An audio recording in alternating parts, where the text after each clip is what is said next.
كولر يرفض الجلوس مع علي معلول، إيه الحكاية؟ ده اللي أنا جاي أقوله لك النهارده. السلام عليكم ورحمة الله وبركاته، إزيكم عاملين إيه؟ يا رب تكونوا كويسين وبخير، وأهلا بيكم وحلقة جديدة والكورة مع ديش. في البداية لو لسه ما اشتركتش في القناة انزل دلوقتي واشترك وفعل زر الجرس عشان يوصلك كل جديد، وهتلاقي عندك زرار اللايك، عايزين نوصل الفيديو ده لأكبر عدد ممكن من اللايكات. في البداية ما تنساش تصلي على النبي. بسم الله الرحمن الرحيم. حلقة النهارده هنتكلم فيها عن مباراة الأهلي مع استاد أبيجان اللي هتقام النهارده على استاد القاهرة في أول مباريات النادي الأهلي في دور المجموعات لدوري أبطال أفريقيا، وإن شاء الله تبقى بداية خير ونحصل من خلالها ونتوج في الآخر خالص بالأميرة السمراء رقم 13 ونبقى أصحاب اللقب ونقدر إن احنا نحافظ على اللقب بتاعنا. بس الحلقة النهارده مقسمة لكذا جزء، في أخبار كتيرة، في أخبار عن الإصابات، في أخبار عن تجديد اللاعبين، في أخبار عن عدم التجديد للاعبين آخرين داخل صفوف النادي الأهلي، وبتتكلم على المقدمة بتاعت الحلقة بتاعت النهارده اللي هو كولر يرفض الجلوس مع علي معلول. خليني بس في البداية أكلمك عن ماتش النهارده مع استاد أبيجان في دوري أبطال أفريقيا. عندك طريقة لعب استاد أبيجان هي نفس طريقة لعب أو شبيهة بيها في طريقة لعب نادي الاتحاد السكندري بالنسبة بالتدرج للكورة أو الطلوع بالكورة من ورا، وفي نفس فكرة الدفاع. يعني عندك الفرقة دي بتعتمد كل الاعتماد على اتنين لعيبة، سواء في بناء الهجمة أو في الدفاع بتاعها، وهو اللاعب رقم 5 الموجود في نص الملعب والباك ليفت بتاعهم. لو جيت بصيت على خروج اللعب او خروج الفرقه بالكوره من منطقه الجزاء بتاعتهم، هتلاقيهم دايما بيبداوا ان هم يسلموا السنتر باك بتاعتهم او لعيبه السنتر باك بتاعتهم. بعد كده بيبداوا حلول ان الراجل اللي هو بتاع رقم 5 عندهم بينزل يستلم الكوره، وبيبدا بعد كده هو اللي يمرر الكوره ويفتح جبهات لعب. عندهم الوينج رايت بتاعهم راجل بيحب يلعب في المساحات. لعيبه نص الملعب النهارده سواء عمرو السوليه، سواء مروان عطيه، سواء احمد نبيل كوكا، هيبقى عليهم ضغط كبير جدا. زي ما قلت لك الوينج رايت بتاعهم بيحب يلعب في مساحات، فبيحب ان هو يخطف الباك ليفت اللي معاه. يعني يحيى عطيه الله عليه ضغط كبير جدا في الماتش بتاع النهارده، خصوصا ان يحيى عطيه الله بيتقدم كتير، فلازم لو يحيى عطيه الله تقدم للامام عشان يلعب اوفر، عشان يبني هجمه، عشان يفتح هجمه، يبقى مفتاح لعب، يعمل اي حاجه، لازم يبقى فيه اللي يغطي مكانه علشان خاطر الوينج بتاعهم بيخطف دايما الباك ليفت بتاع الفريق المنافس ويبدا ان هو يلعب وراه، وبالتالي بيخلق مساحات لنفسه وبيخلق فرص لنفسه. طريقه اللعب لما بيكون الناس دي بتهاجم بيبداوا ان هم بيلعبوا 3-2-5، بيبقى في 5 بيهاجموا، بيطلع الباكات بتطلع معاهم، او بمعنى صح الباك ليفت بالتحديد بيطلع معاه اللاعب رقم 5، بيبقى مع الثلاثه اللي قدام الاثنين الوينجات والمهاجم بتاعهم.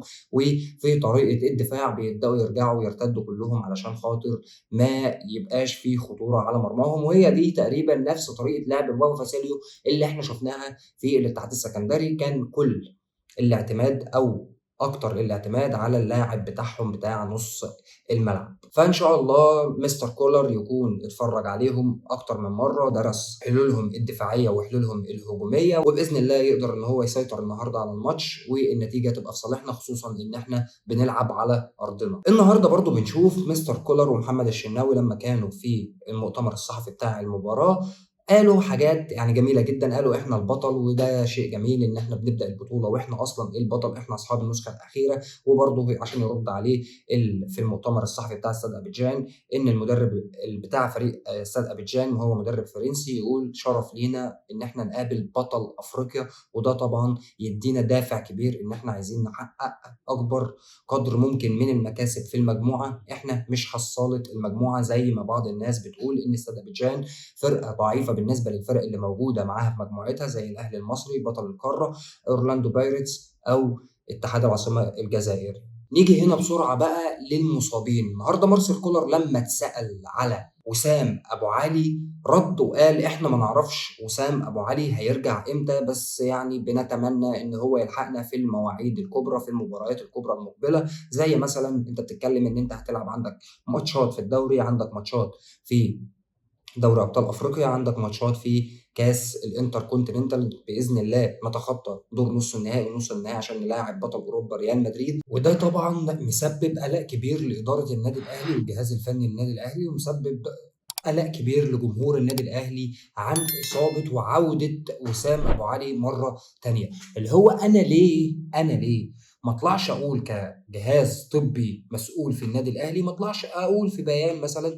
إن إصابة وسام أبو علي كذا، بدل ما كل يوم بنسمع لحاق وسام أبو علي مش عارف ببعثة إيه، شفاء وسام أبو علي، عودة وسام أبو علي. والنهارده لمّا الراجل بيتسأل في المؤتمر الصحفي عن عودة وسام أبو علي مرة أخرى يقول أنا ما أعرفش وسام أبو علي هيرجع إمتى. فده بيسبب قلق كبير عند جمهور النادي الأهلي، خصوصًا في عدم وجود وسام أبو علي في ماتش الاتحاد السكندري. كلنا شفنا الجاب الكبير اللي موجود في خط هجوم النادي الأهلي وكمية الفرص الضائعة اللي لو كان وسام موجود كان على الأقل قدر إن هو يخلص جون أو 2. خلّيني أقول لك برضه على ذكر الإصابات، أشرف داري اللي بيطلع تقرير طبي أو بيطلع كلام من داخل النادي الأهلي إن أشرف داري هيكون موجود مع بعثة النادي الأهلي اللي هتسافر للدوحة لملاقاة بطل أمريكا الجنوبية أو أمريكا الشمالية في كأس التحدي في نصف نهائي كأس الانتركونتيننتال. وده أنا شايفه إن هو موضوع كويس. ليه؟ عشان إحنا لسه ما استفدناش بإمكانيات أشرف داري، خصوصًا إن الموضوع بتاع إصابته هو مش موضوع مزمن ولا حاجة، ولكن إصابة أشرف داري ما اتعالجتش بشكل مضبوط. ولمّا رجع التدريبات أو لمّا رجع يلعب تاني المباريات، هو ما شاركش غير في المباراة بتاعة العين، شارك وقت قصير، بس لمّا نزل التدريبات تاني كان نزل بدري عن الميعاد اللي المفروض إن هو ينزل فيه، وده غلط أقر بيه الدكتور الخاص بفريق النادي الأهلي، وقال إن هو فعلًا تشخيص الحالة بتاعة أشرف داري كانت صح، بس علاجها تم بصورة خاطئة، وهو ده اللي أدى إلى تفاقم الإصابة وعودتها مرة أخرى. وبالتالي باشوف إن الوقت الأحسن لعودة وسام أبو علي وأشرف داري لمّا يكونوا جاهزين بنسبة 100% علشان خاطر الإصابات دي ما تتكررش تاني ونرجع نفقد خدماتهم مرة أخرى. تالت موضوع معايا النهارده التجديد وعدم التجديد لنجوم النادي الأهلي. مين هم اللي عدم التجديد ليهم، ومين هم اللي هيتم التجديد ليهم؟ اللي هيتم التجديد ليهم خلّيني أبدأ بيهم وهم أحمد نبيل كوكا، مصطفى شوبير، مروان عطية، الجهاز الفني للنادي الأهلي أو لجنة التخطيط، وكابتن محمد رمضان بيدرسوا إن هم يجددوا للعيبة دي 5 سنين، وبالفعل هيتم التواصل معاهم الأيام المقبلة علشان خاطر هم عايزين يحافظوا على قوة اللعيبة دي، خصوصًا إن هم لعيبة صغيرين في السن أو لعيبة لسه قدامهم كتير. مروان عطية، مصطفى شوبير، أحمد نبيل كوكا بيدرسوا إن هم يبدأوا يتفاوضوا معاهم عشان تجديد العقود بتاعتهم. طبعًا في خلاف كبير أو في جدل كبير حوالين مستقبل أكرم توفيق، لأن أكرم توفيق لسه لحد الآن في كلام عليه يجدد والّا مش هيجدد. اللاعب ليه مطالب، الأهلي ليه مطالب أخرى، فهنبدأ نشوف القصة دي. أمّا اللعيبة اللي ما تمش التجديد ليهم والنادي الأهلي مش عايز يجدد معاهم فهم علي معلول، بيرسي تاو، وعمرو السولية. طبعًا في بيرسي تاو يعني الجمهور ما اتكلمش عليه أو الجهاز الفني شايف إن هو ممكن ما عندوش مشكلة في رحيل بيرسي تاو، ولكن الجماهير اتضايقت لمّا سمعت عدم التجديد لعلي معلول بالأخص وعمرو السولية. إيه اللي هيتم هنشوف الأيام المقبلة. آخر موضوع معايا النهارده وأهم موضوع في حلقة النهارده، ولو نسيتوا اللايك اعملوا وتنزل دلوقتي تشترك وتفعل زر الجرس عشان يوصلك كل جديد.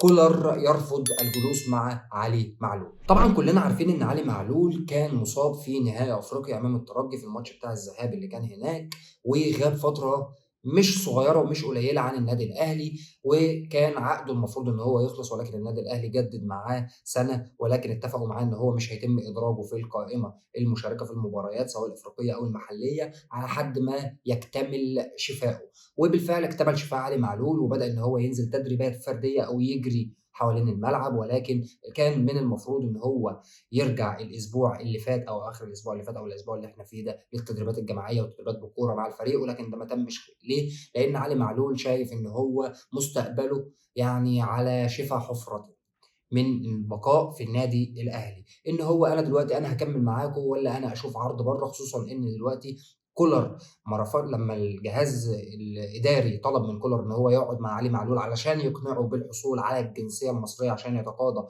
الراتب بتاعه على الأقل أو جزء من الراتب بتاعه كبير يتقاضى بالجنيه المصري وما يبقاش يشغل مكان أجنبي في الفريق. كولر ده اللي هو رفضه، قال طالما اللاعب مش موافق بالفكرة دي أنا ما ليش إن أنا أتدخّل، لإن ده موضوع إداري مش موضوع فني، أنا أبدأ أتكلّم مع اللاعب لو موضوع فني.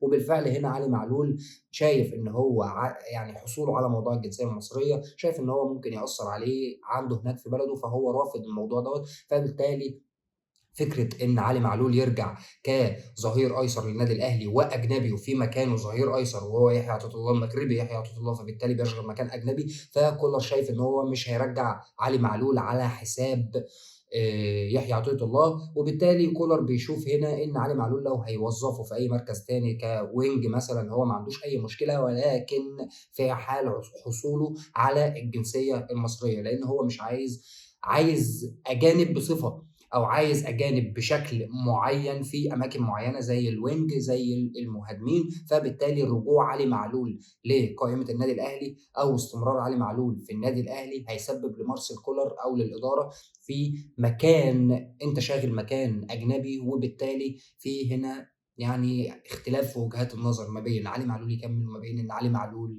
يرحل. اخواتي وحبايبي، أتمنى من الله سبحانه وتعالى إن الحلقة تكون عجبتك. لو عجبتك الحلقة ما تنساش دلوقتي تنزل تعمل اشتراك في القناة وتفعل زر الجرس عشان يوصلك كل جديد. ولو الفيديو ده عجبك نوصّل الفيديو لأكبر عدد من اللايكات. أشوفكم في حلقات تانية كتير. سلام عليكم.